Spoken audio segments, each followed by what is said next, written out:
जिंदाबाद जिंदाबाद, कर्मचारी एकता जिंदाबाद जिंदाबाद जिंदाबाद, पालिका प्रशासन मुर्दाबाद मुर्दाबाद, प्रेरणा देने वाली सरकार हो बर्बाद हो बर्बाद, हो बर्बाद, नगर प्रथा मुर्दाबाद मुर्दाबाद मुर्दाबाद, नगर प्रथा मुर्दाबाद मुर्दाबाद मुर्दाबाद, इंकलाब जिंदाबाद जिंदाबाद जिंदाबाद, इंकलाब जिंदाबाद जिंदाबाद जिंदाबाद। मेरा नाम अजय कुमार है। मैं लोकल सिरसा से हूँ। कमेटी में मैं डोर टू डोर ड्राइवर हूँ। आज हमने कुछ टाइम पहले ब्रिजलाल प्रचार जी से ठेकेदार है जो हमारा, उनसे हमने इंक्रीमेंट की बात करी थी। जब हम ज्वाइन किए थे उन्होंने कहा था हर साल आपका इंक्रीमेंट लगाया जाएगा 1000 रुपये। उसके हमने इंक्रीमेंट की बात करी तो इंक्रीमेंट पे उन्होंने बोल दिया कि हम तो यही देंगे, आपने करना है तो करो, नहीं करना तो घर चले जाओ। हमने फिर भी उसके बाद भी चलो कोई बात नहीं जी, उन्होंने 1000 रुपये इंक्रीमेंट दे दिया, 9000 रुपये हमने काम किया। उसके बाद उन्होंने टाइम दिया मंगलवार को आना मेरे पास, मैं GPRS चेक करके फिर आपको रिपोर्ट दूंगा। अब वो कहते हैं कि आप 4 घंटे ड्यूटी करते हो। ड्यूटी उन्होंने कागजों में 4 घंटे दिखाई है ड्यूटी, जबकि हमारी 8 घंटे भी चल जाती है जी, ज़्यादा भी चल जाती है। 7 बजे से लेके 2 बजे तक, 3 बजे तक, 1-1:30 बजे तक, 4 बजे तक भी काम करते हैं साथी हमारे। जिसके बाद हमने लेबर कोर्ट के अंदर लेबर निरीक्षक है जो इंस्पेक्टर है, उनको एप्लीकेशन दायर करी भी हमारा DC रेट जो हमारा आ रहा है वो हमें दिया जाए। तो इन्होंने उसका हवाला दिया कि हम तो इनसे 4 घंटे ही काम करवाते हैं, इससे ज़्यादा हम इनसे काम करवाते ही नहीं। 4 घंटे के हिसाब से जो हम इन्हें दे देते हैं।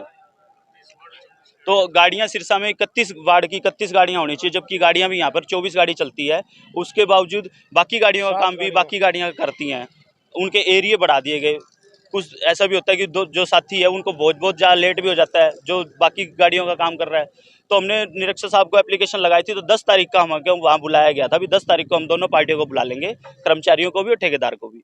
उससे पहले हमने उसके बाद हमने 25 तारीख को DC साहब को भी एक एप्लीकेशन दी, DC साहब हमारे साथ ऐसे ऐसे नाजायज हो रहा है, आप उसकी भी पैरवाई करो। तो उन्होंने EO साहब को मार्क करी वो एप्लीकेशन भी, मैंने EO को मार्क कर दी है, आप जाके EO साहब से मिलो। हम 1.5 हफ्ते से EO साहब से मिल रहे हैं, लगभग 1-1.5-2 हफ्ते से।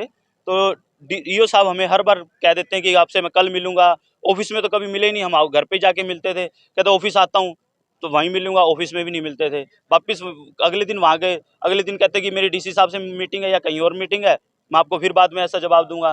फिर एक बार हम दोबारा आके ऑफिस में मिले तो उन्होंने ये बोला कि जो मैंने जवाब मांग रखा है DC से ठेकेदार से, वो रिटर्न में जवाब मांगा, वो जवाब आ जाता है तो हम आपको 1 दिन का टाइम दो, हम आपको दोबारा मिलेंगे। तो हमने शुक्रवार को उनसे मिलना था, शुक्रवार को हम उनसे मिले तो उन्होंने कहा कि CSI इसकी रिपोर्ट करेगा, वो तो मुझे रिपोर्ट देगा तब देखते हैं। तो CSI साहब से तो वो फील्ड में थे, उनसे हम मिल नहीं पाए। उनका टाइम मंडे का था कि वो मंडे को ऑफिस में आएंगे, फील्ड में थे। शुक्रवार को, सैटरडे उनकी छुट्टी थी, तो वो सोमवार को मीटिंग होनी थी उनकी। कल जब ठेकेदार के बंदे आए तो उन्होंने हमसे कहा कि GPRS गाड़ियों का ख़राब है, उनका GPRS ठीक करवाना, आप गाड़ी चाबी रख के जाओ। तो हमने चाबी रख दी, चाबी उनके हैंडओवर करी, बाकायदा हमने उनके हाथ में दी है। हाथ में चाबी देने के बाद उसके बाद वो कहते हैं कि अपना काम कोई और ढूंढ लेना।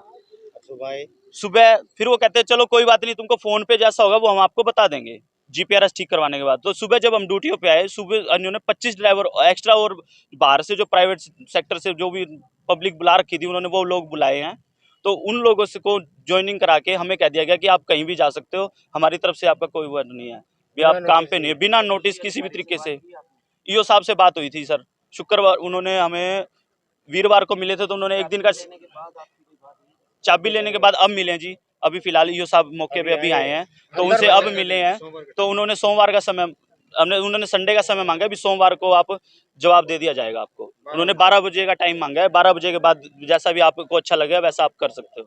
आगे का क्या रहेगा अगर बातचीत नहीं मानी जाती है? आगे का जी बातचीत नहीं मानी जाती तो ये जी अनिश्चित काल हम ऐसे ही धरने में बैठे रहेंगे जब तक हमारी मांगे नहीं मानी जाती। शांतिपूर्ण हर तरीके से हम धरना देंगे, जहाँ भी हमारी गुहार जाती होगी वहाँ तक हमारी गुहार पहुँचाएंगे, जो भी होगा।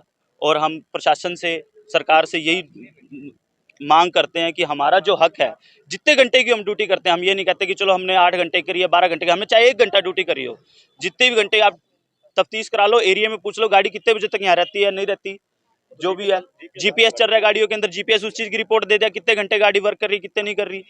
जितने घंटे की हमारा वर्क है उसके हिसाब से हमें हमारा हक दे दिया जाए। PF जो आप लोग आज धरना लगा करके बैठे हैं, फिलहाल स्थगित किया जाएगा या इस तरह नहीं, ये कंटिन्यू चलेगा जी। ऐसे कैसे EO साहब से बात होगी तो हमें उन्होंने ये बोला कि आप दरवाजा मत रोको, थोड़ा साइड में होके बैठो, जैसे भी होगा सोमवार के बाद आपको सोमवार को आपको उसका जवाब दे दिया जाएगा। वो कहते हैं कि आपको हटाया है तो ठेकेदार से मैं बात करूंगा, ठेकेदार जो क्या जवाब देता है उसका अब आपका देखा जाएगा।